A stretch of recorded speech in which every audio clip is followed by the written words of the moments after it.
Hi, welcome to Mind Your Own Music Business. My name is Jesse Goldberg, and my guest today is Ed Salamon. Ed, how you doing? You've been on the show before. Yes, I have, Jesse. But this time you've written a book called WHN, When New York City Went Country. So before we get to the book, tell me a little about yourself. Okay. Background. Well, I was born in Pittsburgh, Pennsylvania. I got into radio after college. I was in bands in high school and college and figured out that I probably wasn't going to be able to make a living in the music business, but I had a lot of contacts in radio. Why didn't you tell me back then that you couldn't make a living in the music business before I... No, I couldn't make a living in the music business. You should be able to. But I got into radio at first doing press and publicity for a radio station, KDKA, that was celebrating their 50th anniversary. And once I got into radio, because I'm such a fan of music, I gravitated toward the programming side. A couple years later, they made me music director of KDKA. A couple years later, I became program director of my first radio station in Pittsburgh, a country radio station. And that station did well. And I got a call from a country radio station in New York that wasn't doing so well, WHN. And they went country before you went there? Yeah, they went country in 1973. We just celebrated the 40th anniversary of their switch to country music on February 26, 1973. And how long did they last in country music? They lasted for a total of 15 years, and I was there for 6.5 of those 15 years. That's odd, because the big country boom of the early 90s, late 80s, and they all of a sudden they weren't doing country anymore. Well, they weren't doing country anymore. Another station in New York on FM picked up the format for a while. But in the late 80s, WHN switched to a sports format on AM. But it had a good run with country music, doing a format that industry wisdom at the time that they turned to country said would never work in New York because New Yorkers aren't country music people. It's really true. You know, I've been in Nashville now for like 18 years, and before I moved here, I never even heard of George Jones. Never even heard of him. Well, there are so many people in the New York area, and that there are a lot of people that are into almost anything. So while you weren't into country, there were enough people in New York that heard country music on WHN to make it the most listened to country radio station in America. Actually, I wasn't there. When I was growing up, there was no country music station in New York that I knew of. Mm-hmm. And the first time I saw country records, I said, oh my God, they got real records, like real labels, Capitol Records, and they're different artists. Who are these people? You know, that's how sheltered I was from country music. I just didn't know anybody. Well, you know, there were a lot of New Yorkers when we were at WHN that you wouldn't think of as a country radio listener. Visitors from Nashville, for example, were really surprised when they got in a cab at LaGuardia Airport, and it'd have a turbaned cab driver, and he'd be listening to WHN radio, and they'd hear it coming out of shops along Broadway, you know, those shops that are always selling out or going out of business and whatever. And the people who ran those shops would be people who looked like they were new to this country because they'd talk in foreign languages. And we found out that a lot of people who had just come to this country or were first or second generation people in America gravitated toward country music and WHN in New York because the words were easier for them to understand than the words in the rock songs. And they dealt with subjects like family, love, and patriotism, even, that they could relate to. So WHN had a very non-traditional country audience. It wasn't people who were necessarily in the country lifestyle at all. Although when the Urban Cowboy came up, that changed a bit as a lot of people started putting on cowboy hats and boots that Had never thought about doing that before. Right. So that's when I first heard about country music, was the urban cowboy thing. I didn't pay attention to it at all. So WHN was an FM, AM station, right? An AM radio 1050? station. That's it. 1050, see, I remember. I used to listen, I think, to the Giants games on that station. It was the Mets. The Mets? Not while I was there, but before I... I'm talking about the football Giants. Oh. Well, that was WINS. I can't remember. Anyway. Yeah. I can't remember. At one point, WHN carried the Mets. Carried them, but the bad team. I like the Yankees. Okay. All right, so why did you write this book, and what is this about? WHN, when New York City went country. Didn't you just have some kind of big reunion or something? We did. This week in New York, on the day the book was published, which was Monday, February 25th, there was a reunion at Hill Country Live, which is a club on 26th Street in Manhattan that serves wonderful barbecue. And downstairs, they have a performance hall, and you can have dinner there, or you can have drinks there, or whatever. And that night, they had the WHN reunion there. And I assembled a panel of half dozen of WHN's air personalities, who were these guys? and I moderated the panel. Lee Arnold, who's in the Country Radio Hall of Fame, Larry Kenney, who won a Billboard magazine Major Air Personality of the Year award, Mike Fitzgerald, who likewise won one of those awards, Dan Taylor, who is now, who when we hired him for WHN, was the youngest disc jockey on AM radio in New York, and now he's doing mornings at WCBS FM in New York. And Jesse. Hey, it's me, Jesse Scott. The different I met Jesse. her. I met her. Female Jesse. I met her. You did? That's my middle name too, Scott. Really? Yeah, I remember meeting her. I said, "You got to be kidding! That's really your name?" I did meet her. Well, Jessie is not really her name, but it's the name she uses uses professionally. Right. You know, it comes from a time where women in broadcast. In fact, I mean, she was the only woman on AM radio as a disc jockey. There were some news people, but the only female disc jockey on AM radio when she joined WHN, and one of the first, if not the first, woman playing country music. But she had come from a rock background. What is she doing now? Didn't she go into promotion or something like that? Right now, she's actually working at Hill Country, which is why, as managing director, which is our connection with them. Hill Country, what's Hill Country Live, the club where we had the reunion. Oh, so okay. she books the acts. You see, I've told her that when I first met her and started listening to her, she was on a progressive rock station in Pittsburgh. And that station played a lot of Southern rock. It would play the Marshall Tucker Band. It would play Poco. It would play other kinds of, country rock, the Allman Brothers, the band. Right. She's been dealing with that same kind of music all of her life. Because when she came to New York in WHN, she played a lot of those same artists in the evenings on WHN. Did these people on WHN get to choose what music they wanted? No. Yeah, they had to play what was on the playlist from the program director or from other companies somewhere else? No, from the program director, me, and the music director, Pam Green. Pam, the music director of WHN, from the time I got there till the end of the radio station's country format, is a young lady was a young lady then, from Murfreesboro, Tennessee, and she had moved to New York. She was the niece of Jack Stapp of publishing fame here, so she was sort of country music royalty in a sense. Let me get this straight. When you were a program director of the station in the old days, you pick out the songs that are going to be in a half hour or an hour, and they have to get those songs in. Is that how it works?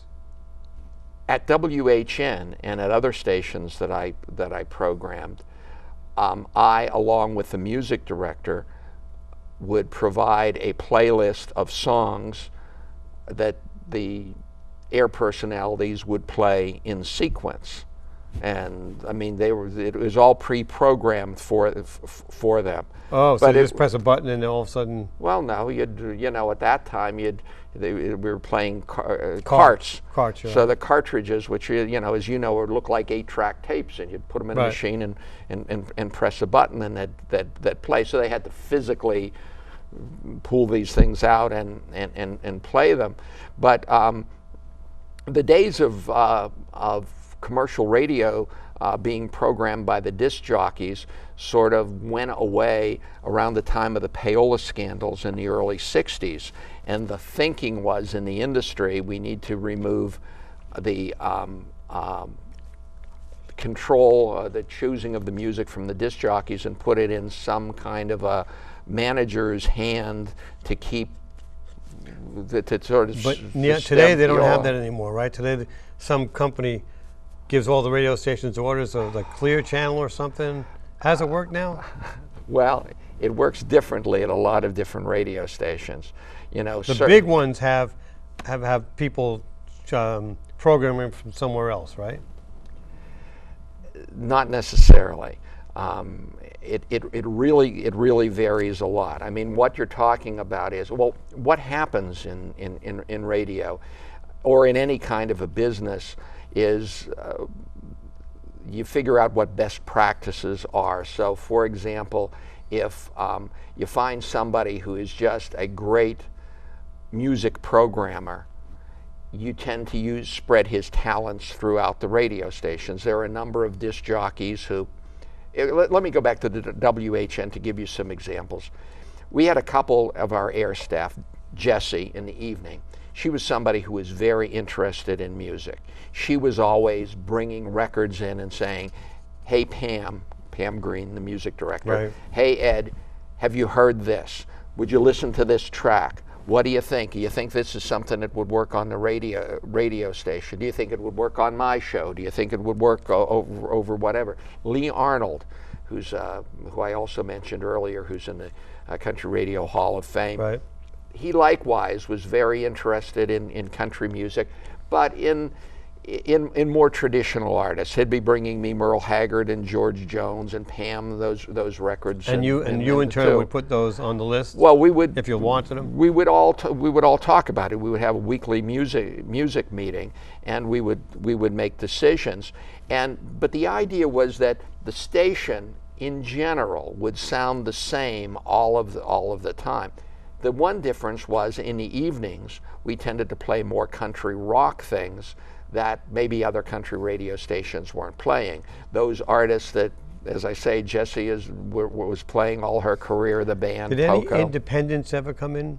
Any independent people like There were no labels, you know? Well, there were a lot of independent labels at that time, and we used to drive record companies crazy because we were one of those stations that would play songs that they weren't particularly working, because an album would come out and there would be a track that would jump out to Jessie or Lee or Pam, and they'd say, This is wonderful. We got to play this on the air.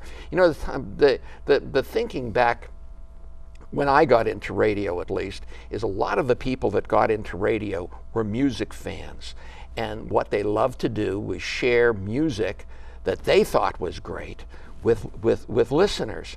So there was a lot of that going on. Now, there was also a group of folks on the station that weren't so much driven by the music, but were driven by radio and were students of radio. On the panel the other night was Dan Taylor, who, as I mentioned, who does the morning on CBS FM. He's a great student of radio. He is probably a Renaissance radio guy. He knows how to do production. He knows how to. Now, music, he's not as interested in as Jessie or Lee. Right. Then we had a morning guy, Larry Kenny, who is very funny. He did voices. He does voices now for commercials, cartoons, and various character voices. And he's a comedian as well. And that's what he did in his morning show. And he wasn't. You know, he liked country music. I mean, everybody sort of had to like what they did, otherwise Right. they wouldn't be able to be enthusiastic about it. But that was not their main interest. So the ones who were interested in music, they brought music to the table. Would bring the music to the table, and some of it was small labels. Some of it was really crazy things, like, for example, when Linda Ronstadt came out with "Love Me Tender," somebody at the station had the idea, well, let's see if we can put together the Elvis one and Linda Ronstadt and make a duet, and we played that on the was air. it the same key? Or they could adjust it. I'm not the production guy. Dan Taylor could tell you that question. But they put it together. We played it. Now, the record company wasn't crazy about that. Why? Because there was no record that anyone could buy of that. Well, it worked with Neil Diamond and Barbra Streisand. It did later on, and of course this was before that. But they were on the same label. They were able to go in and do a duet. Linda Ronstadt was on Elektra Records. Elvis was on RCA Records, and that didn't work. We did a lot of live broadcasts. There was a club at the time in New York called the Lone Star Cafe, and we would do broadcasts usually more than one night a week, and everybody came there. The Willie Nelson played there, Mickey Gilley at the height of the urban cowboy and whatever. Sometimes we'd take songs from those broadcasts and play them. Sometimes we'd take songs from those broadcasts that the artist hadn't even recorded and play them. There was an artist, Bobby Borchers, who was signed to Epic Records at the time. And he came in and did a live broadcast, and he sang the Meatloaf hit, 2 out of 3 Ain't Bad. And everybody just flipped for it at the radio station, and people were calling in and saying, wow, that was really neat to hear a version of that for country radio. So we clipped it out of the broadcast, played it as a record. It became a big hit.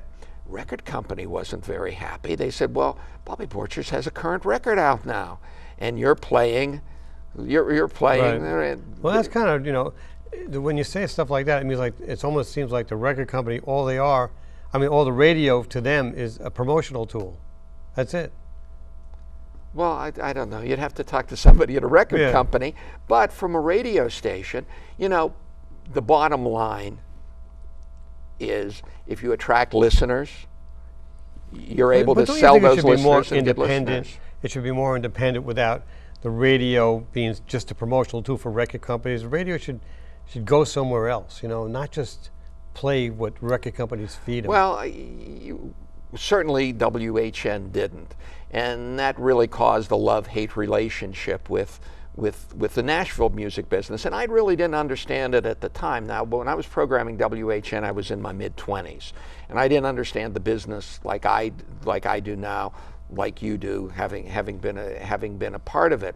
But when we were playing records that weren't being worked by Nashville, right, those Nashville offices didn't get credit for the records. If we were playing a record that was assigned to a pop division in a company out of New York or LA, the people in Nashville didn't care about that. Right. So because of that, they would get frustrated with us. Here you are, not only are you playing a record that we're not responsible for marketing, but it's taken up a place on your slot if it's a current. It just seems such an incestuous relationship between the record company and the radio, especially now with isn't it different now when a big company programs like 100 or radio stations, something like that? Well, I know it seems that way to people in Nashville. It's a lot more complicated than that. A lot of companies use national or syndicated programming. Now, after I left WHN, I formed a company with Dick Clark, a radio syndication company, and a network with Dick Clark, a couple other guys, Nick Verbitsky and Frank Murphy. And we went into the business of providing programming for a lot of radio stations. So whether it was the weekend countdown shows or the concerts, or at one point we acquired a company, Transtar, that did 24-hour, 7-day-a-week disc jockey shows. You had something to do with Rock, Roll, and Remember, right? Yeah. I used to listen to that all the time. Dick Clark would have a year or something and pick out. Right. And what did you do on that show? Well, I created that show along with Dick. When we started the United Stations, when I left WHN in September of 1981, we created the United Stations Radio Network. And the first show that we did debuted in December of '81. It was called the Weekly Country Music Countdown. It took advantage of the fact that I had a high profile in the country radio business. The second show was Dick Clark's Rock, Roll, and Remember, and I named that after a book that he had had. Now, Dick wasn't crazy about doing an oldie show because Dick was someone who didn't live in the past. He lived in the present. But he was already doing a current countdown for Mutual Broadcasting, the company that had owned WHN when I left, and that's how Dick and I got to work with each other, because we knew each other through Mutual Broadcasting Company. So because Dick was doing the National Music Survey, a current music show for Mutual, he was contractually forbidden from doing another current music show. So we got him to do an oldie show, and that show was extremely successful for us. Yeah, I used to listen to it all the time. So what did you do on that show? Did you write copy, or did you do? Well, pick the years, or what did you do? As the company grew bigger and bigger, I did less specific hands-on things, except that because I'm a big music fan, I love doing interviews. So most of the interviews that you heard on Dick Clark's Rock, Roll, and Remember, or a lot of them, if not most, were done by me. And it sounded like he was doing them, but... Well, Dick would do the setup, and he would say, for example, and he wouldn't say Paul McCartney told me. He would say Paul McCartney talks about how John Lennon and he got together. But that came from an interview when I was sitting down with Paul McCartney, and I said, Paul, so how did you and John get together? And then we'd have that piece of the interview. But I love doing that. And so what happened was I was head of programming for a radio network from 1981, September, until that company bought the RKO radio network, merged with the Transtar radio network to become Unistar, then was purchased by Viacom and combined with Westwood One, and I ended up as president programming for the Westwood One radio network. Oh, that was a big one. And through all of that time, I mean, yes, I wrote the first script for the Weekly Country Music Countdown. Right. You know, I certainly did all of the interviews for those first shows of the Weekly Country Music Countdown. Well, by the time we had 100 shows, I certainly wasn't writing scripts for that. Right, I understand. And I wasn't doing all of the interviews. But when somebody came in that I was interested in, when somebody said, hey, Little Richard's coming in to plug his book, I said, you know what? I'm free that day. I'm going to do that interview. You're a big fan of that. I'm going to do that. Before we run out of time, Ed, I want to show this. This is a recent copy of the Daily News. And it's got Michelle Obama on. This is when she was must have been doing the Oscars thing, right? Mm-hmm. And this is very recent. And what do you call it? You got an article on here in the Daily News. I mean, where's the Daily News? There it is. Daily News. See, there it is. Okay. This is what I used to get in New York when I used to live there all the time. Everybody got this. And this is the article on Ed's book.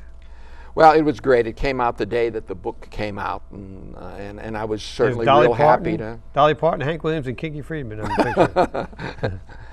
But you know, Dolly was one of the many artists that supported WHN. Behind us is a number of mini versions of posters that were used to promote the radio station, and all of these artists donated their services to WHN without any compensation, and that's just a sampling of Linda them. There were Ronstadt, more. Dolly Parton, Anne Murray, little Olivia Newton-John.